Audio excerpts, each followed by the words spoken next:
as well. So, I don't see him. I see his name connecting to audio. Hello, Denise Pickard.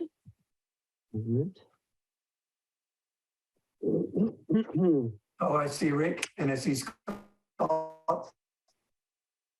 Hello, Laura Burtness.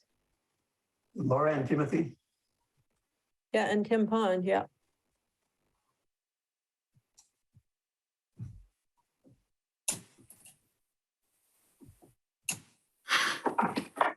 I'm going to need just a minute. I'm just setting up Zoom for the first time on a machine, so I'm almost there. Oh, is this a new machine? Yeah. Yeah. Yeah. My phone just updated to 16 and oh my goodness, the things it can do. I actually sent an email and pressed the button that said unsend and I was shocked. Scott, if you want me to start, I will. No, I just need just a second to get the agenda up and then I'll be ready to go. Hello, Mr. Caltech. Okay, all right. Well, welcome. Let's call to order this meeting of the Montara Water and Sanitary District Board of Directors. It is November 17th, 2022. It is 7:32 p.m. And Tracy, could we have a roll call, please? Okay. Director Boyd? Here. Director Decker? Director Decker? Here. Director Harvey? Here. Director Lohman? Here. Director Slater Carter? Present. All right, thank you. Let's see. Well, for a president's statement, I'm just back from Romania. It was a quick trip to see my mom, and there's just a lot of stuff we take for granted, and it's really nice to be back and working with a team that really is concerned about our community and the things it needs. And I welcome the chance to work with you to do more good things. I think it's also worth mentioning that in the newsletter that just went out, it's also available on the website. We have a nice summary of the past water year, and it was a pretty decent water year, given that everybody else was really suffering from drought, but we had quite a bit of rain. I think we had something like 28 inches against a normal water year of about 32. So just a reminder, things are still tight, and our community's always been water-wise. Let's keep that up and hope for more rain. All right, let's go to oral comments for items that are not on the agenda. I see one hand raised. If you wish to make one, raise your hand using Zoom if you can, but wave your hand if you can't. And okay, so I see Catherine and Tim. Let's start with Catherine, then we'll go to Tim. Thank you. Monday was World Toilet Day. So I made this announcement at the SAM board meeting.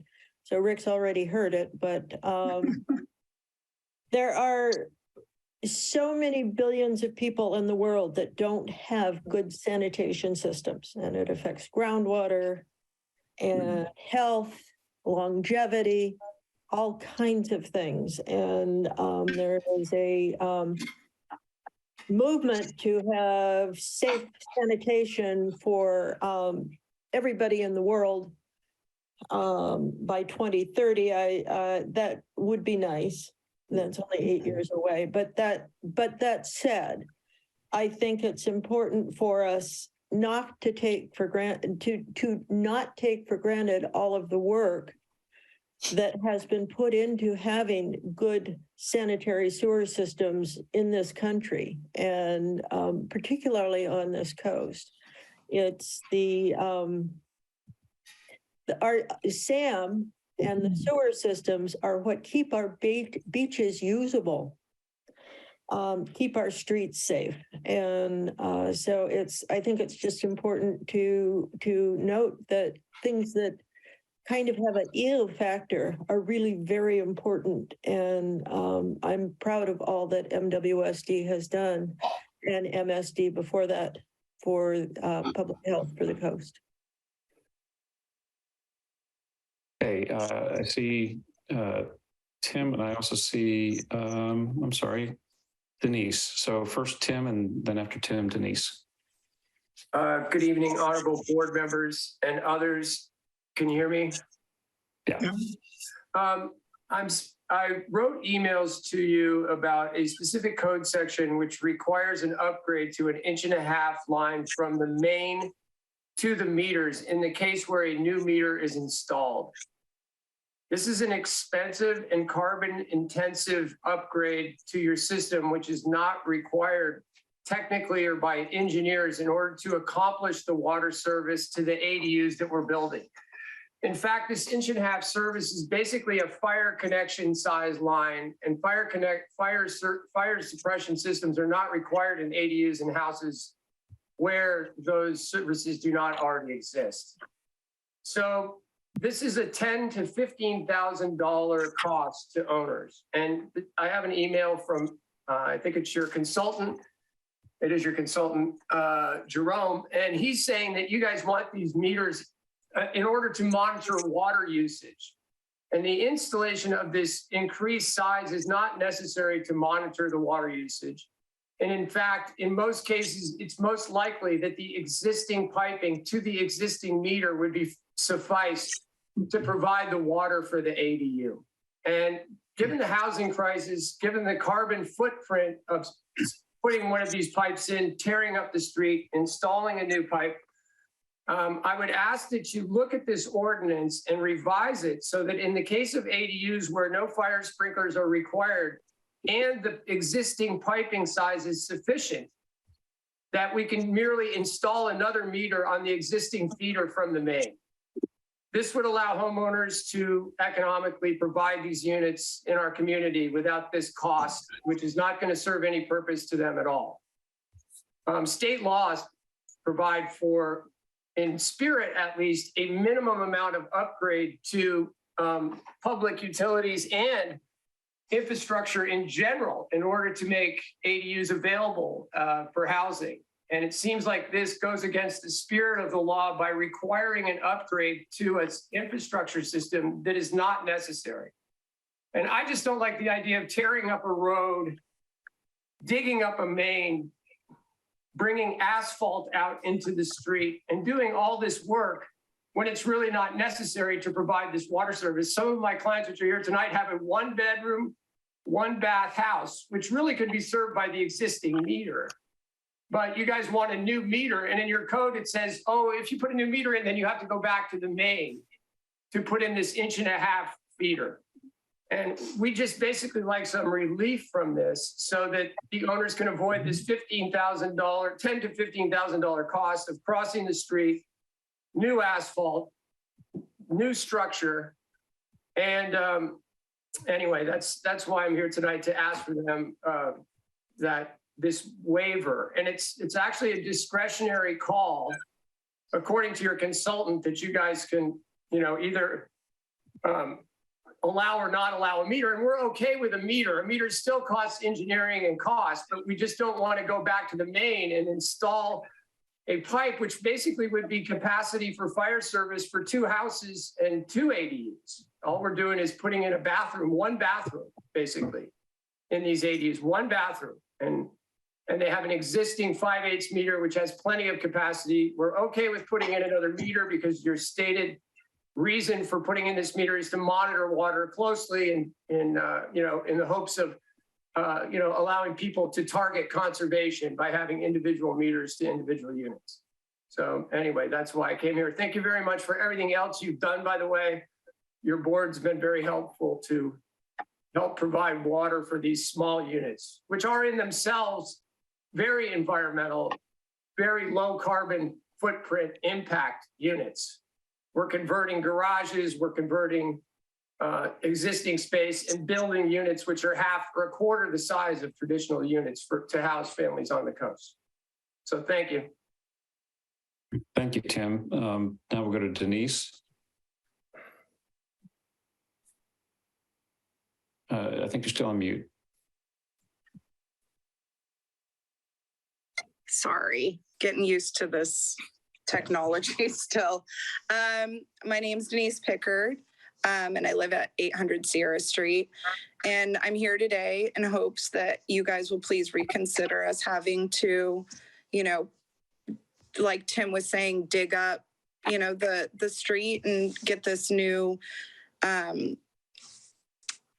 pipe in for our ADU project.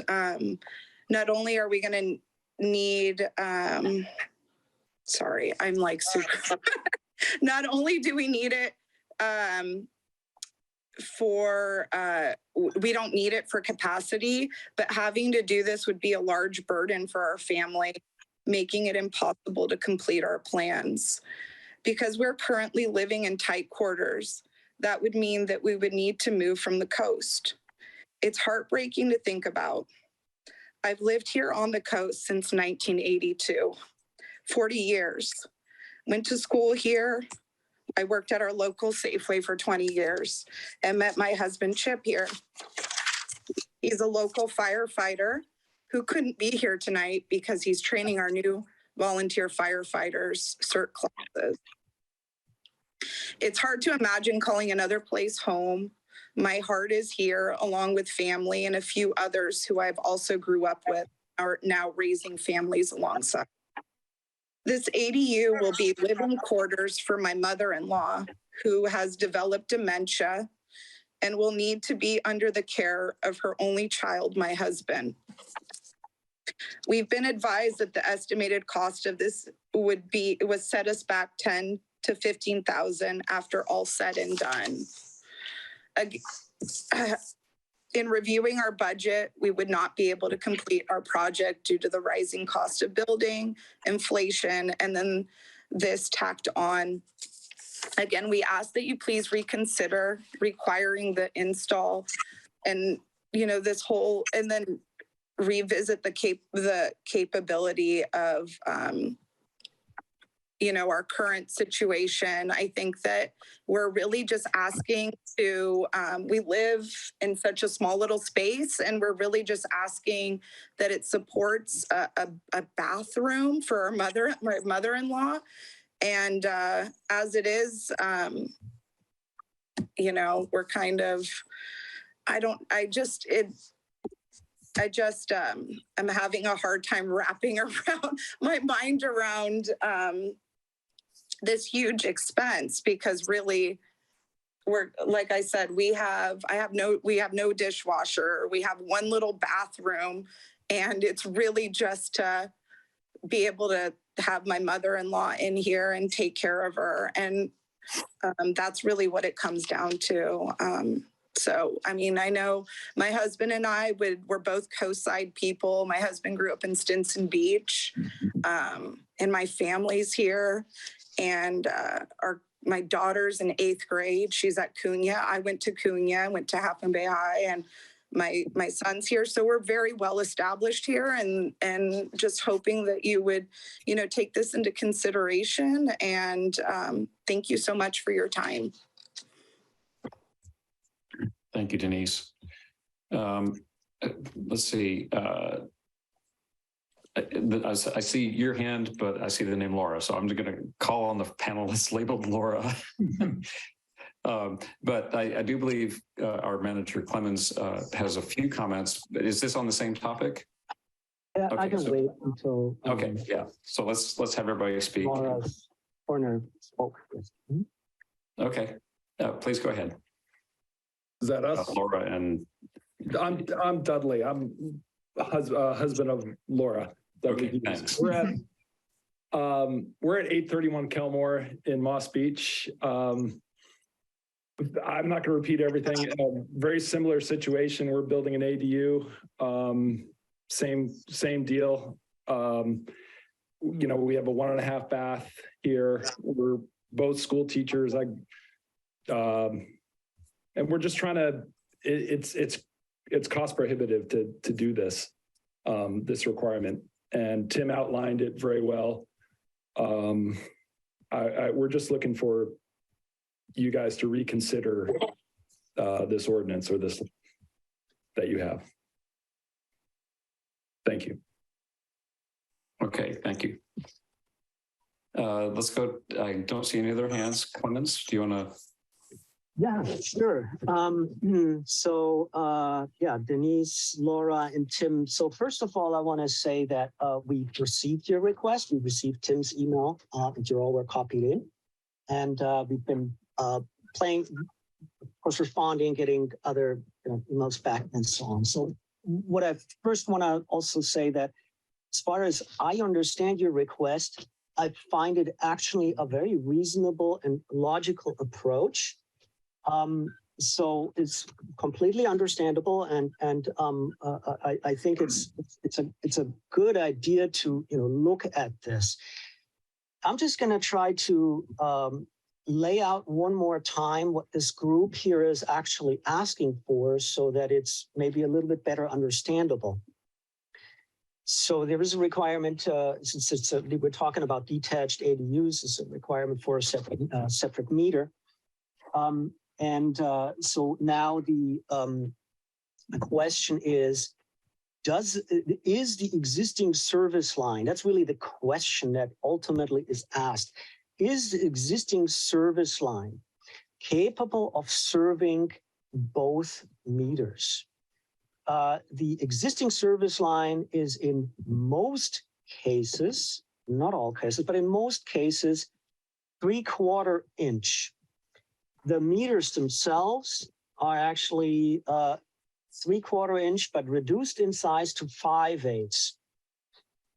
So, and this question now, essentially or I understand the logic that here is applied is that, well, a 3/4 inch line should be able to serve 2 5/8 meters. So why would we, dig up the road and have to replace the service line?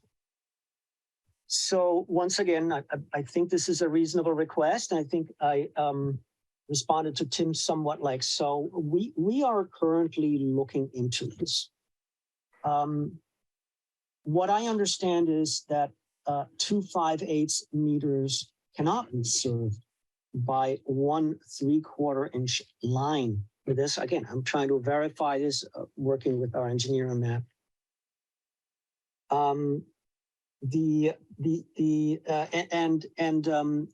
This may not be true for most scenarios, but what we are really looking here, what we have to consider here is under all scenarios, that means both meters flowing wide open should not see a reduction in flow.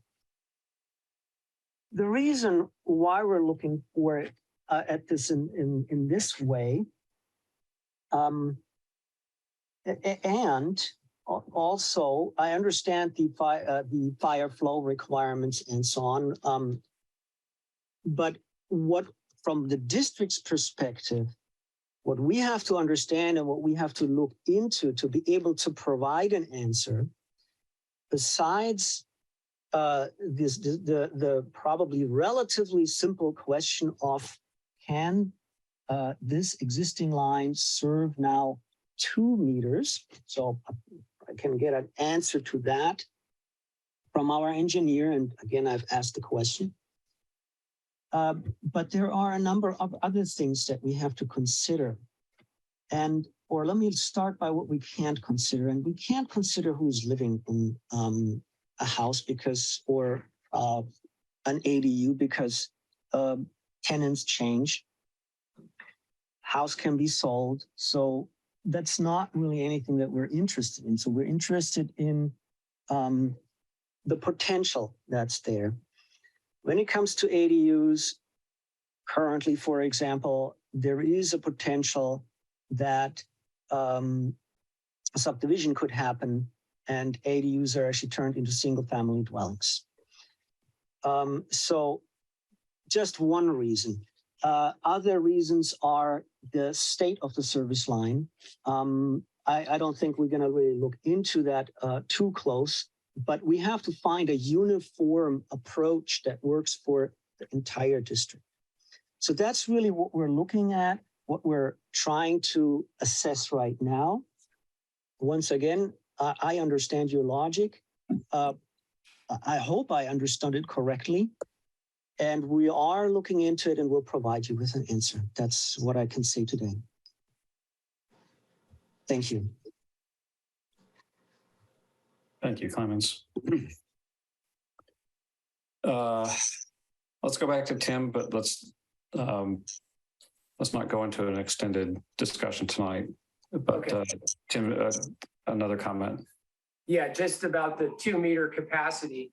I think it's necessary also to look at the amount of fixture units served by both of these meters. And I know Clemens said that they both have to be full throttle, but the amount of fixtures can certainly be served because we're not going above. Anyway, thank you very much for considering it.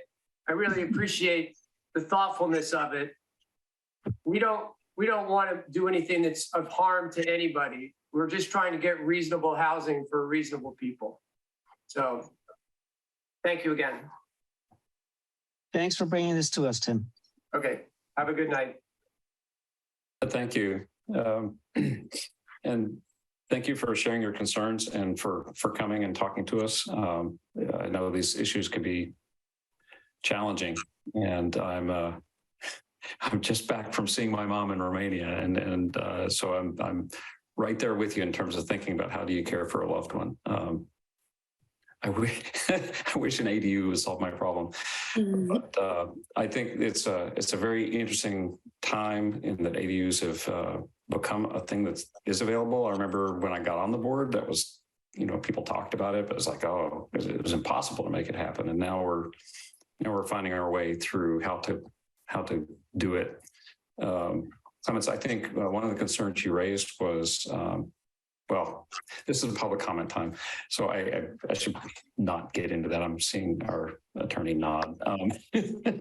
Sorry, but I appreciate the thoughtful way that you're approaching this, and hope we can find something workable.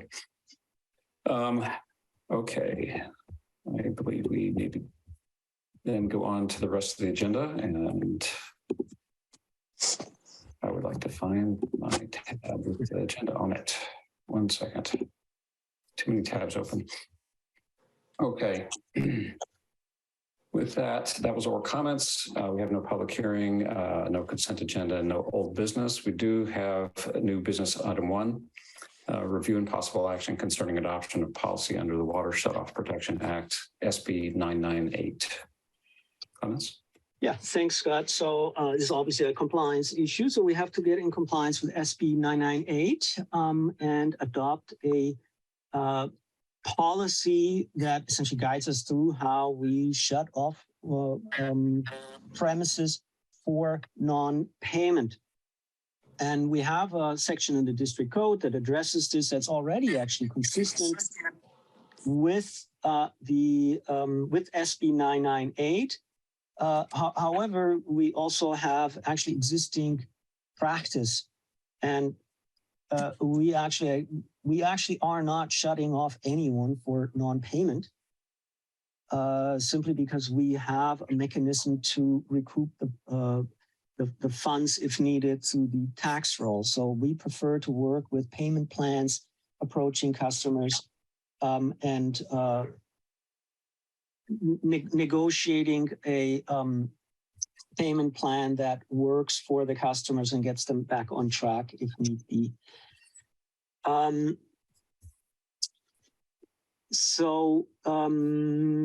do I need to, or did I forget something? Hold on. So ultimately there are specifics in this plan, in this policy that we're asking you to adopt. Interestingly enough, we'll actually have to translate it into a number of languages posted on the website, for example. And we're going to work on this as soon as possible. Again, it's a compliance issue. And our practice is actually, I think, actually a bit better even than the policy describes it. So hopefully we've been actually doing a little bit better than others. So the recommendation is to adopt the resolution next in order. Thanks. Okay, do we have any comment? I see Peter. Yes, I noticed that the rules and regulations are going back to, will be retroactive until February the 1st, 2020. And my question is, what financial impact does this have when we adopt this resolution? Again, no, I don't think it has any financial impact whatsoever. The bills have been collected through the tax roll or via payment plans. So there is nobody impacted in the district. Neither are we. Do we have customers that can protest now that they've seen this regulation going retroactive and sue us for whatever we have done wrong to them? Again, we have what we have done. It was in accordance with SB 998 already. So no. Okay.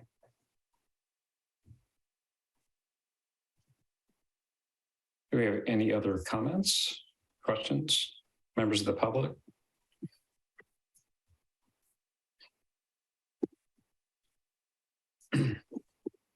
So the recommended action that we have before us is adopting the resolution that's in the agenda item. Do we have a motion for that?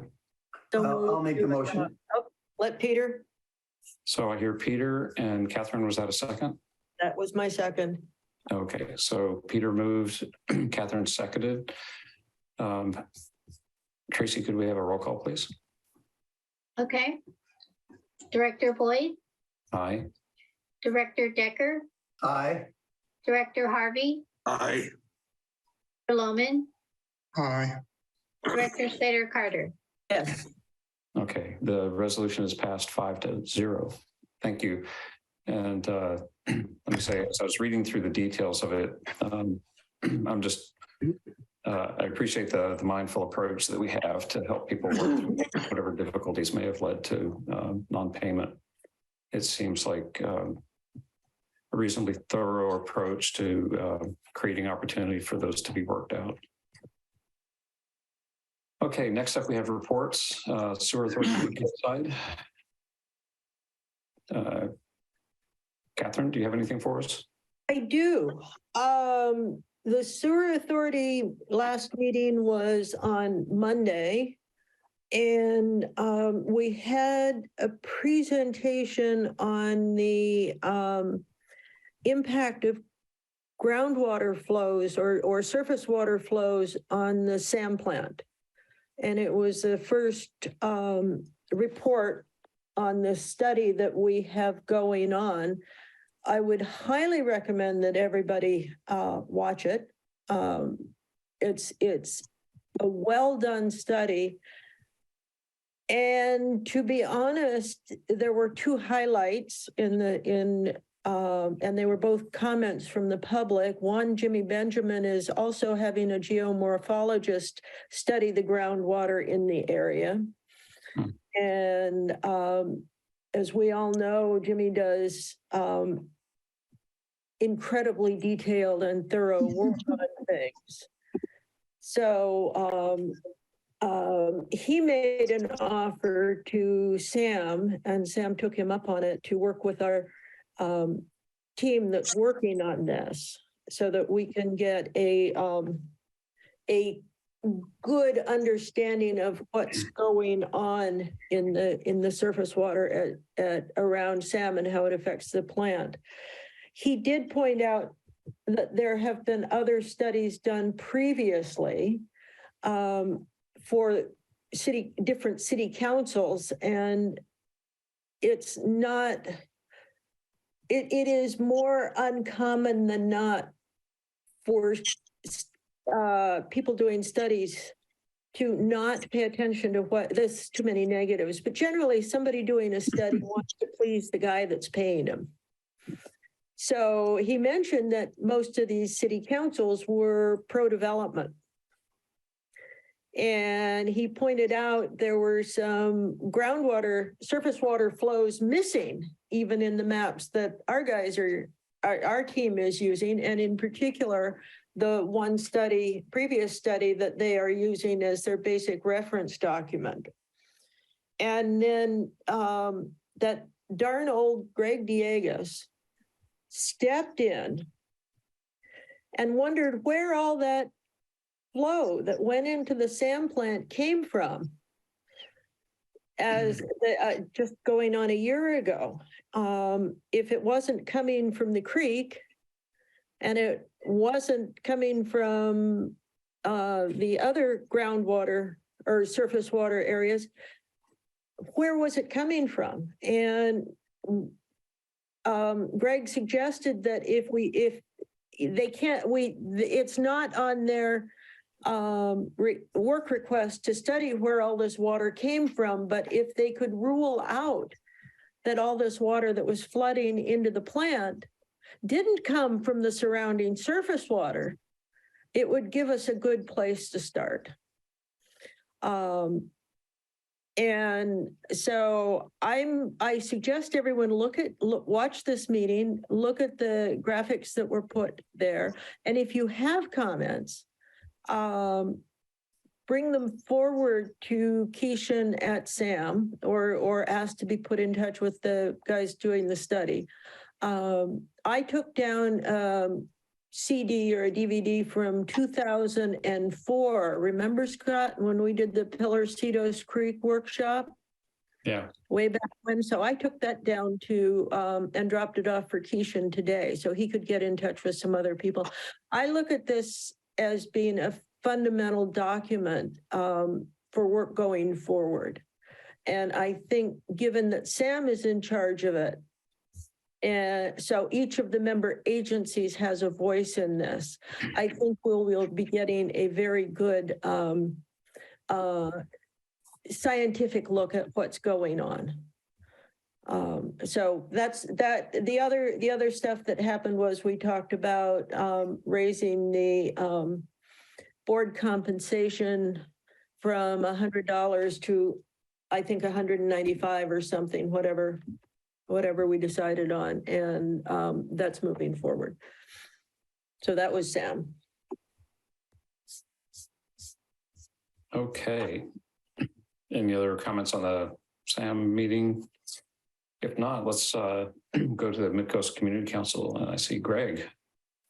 Well, Catherine stole my thunder on the SAM meeting, but I do think it's important to use that study to rule things out. And I had written those guys on August 22nd and said the same thing. But I think it's going to take some willpower by those of you serving on the SAM board to make sure you get something useful out of this study and start to address the missing 7 million gallons a day peak flow that came from somewhere. As far as the MCC, we're very busy. We're inundated. There are half a dozen transportation initiatives going on up and down the coast. The Quarry Park Master Plan is out for comment. There are mitigated negative declarations floating around all over. What I would suggest the audience do is go to the MCC website and watch what's going on, because it's a lot. And I don't want to take your time to try and describe all these things, but there's a number of programs and initiatives that have been offered that the public might be interested in commenting on, all the way down to your parking in the Harbor District, Catherine. The one thing I do want to leave the audience with is that we have potentially 2 vacancies now in the MCC for the coming year. And so we're looking for volunteers who would like to serve and be appointed. They can contact me or write the Midcoast Community Council website in general. We're hoping Jim Harvey will do some good for a change and decide to serve now that he's not busy on the water board. Thanks. Okay, thank you, Greg. And I will add, if we want to see a reasonable, safe logical, drivable transportation system on the coast. Do not rely on the county.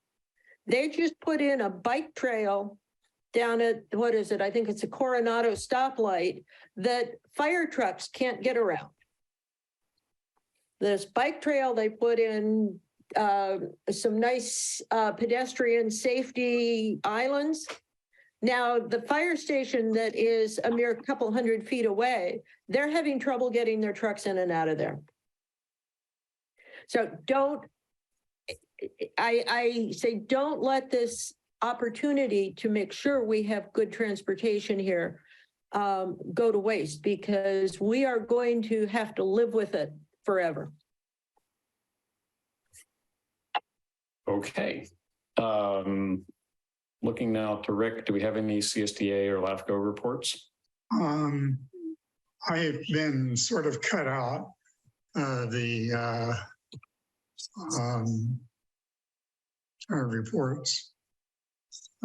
So I have nothing more to report. We'll see. Okay. Thanks, Rick. Christine, attorney's report. Thank you, President Boyd. Good evening, directors. I have no report, but if I could take a moment just to state for the record that Director Slater Carter will be recusing herself from our closed session real property item for 770 Hart Street due to a conflict of interest. As well, Director Lohman will be recusing himself from the real property item for 771 Rivera Drive. Okay, and so in recusing, they will leave the meeting and not participate in any way, right? Correct. They will disengage from Zoom. Okay. We'll kick them out. Okay, let's see. Director's reports. Anyone? General manager's report. Yeah, I have a little bit, something to report. Some meetings ago, I think actually 2 meetings, we had Lisa Ketchum here asking questions about the implementation of the weekly compostable pickup at Pillar Ridge. And so this board actually authorized essentially that due to the space constraints within the Pillar Ridge community, instead of the 96-gallon cans, 32-gallon cans would be made available. That was also supported and actually paid for by Recology. I think that's a very that's an outstanding situation where Recology is actually picking up the bill. This is not something that we're going to see later added on to our cost.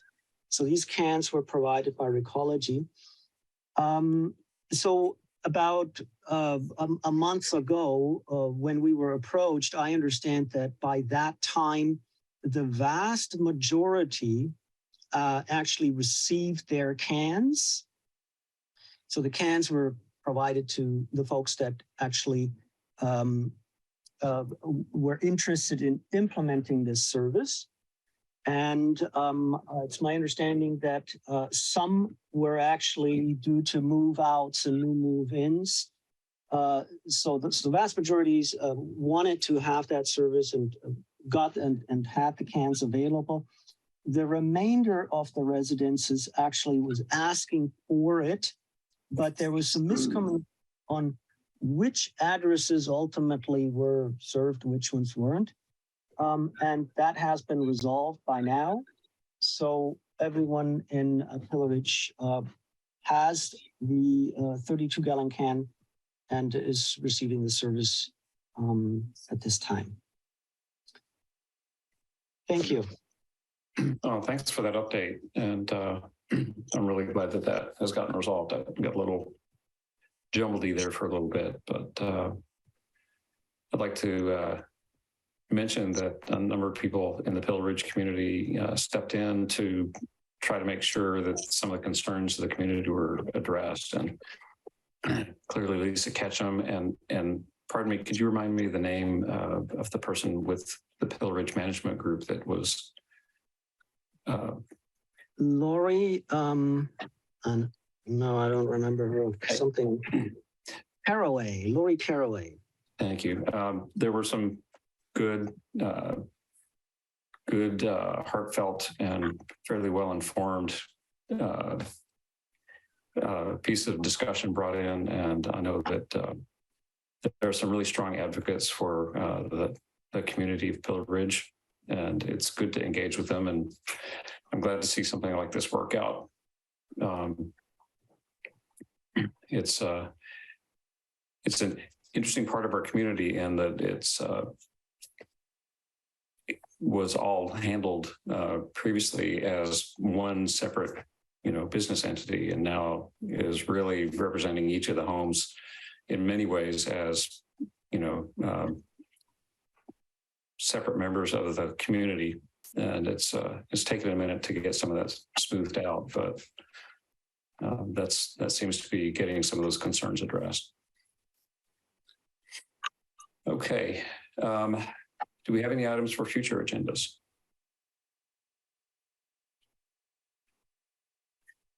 I just want to take a brief moment and say, wow, I am seriously jet lagged. So thanks for putting up with my stumbling through this tonight.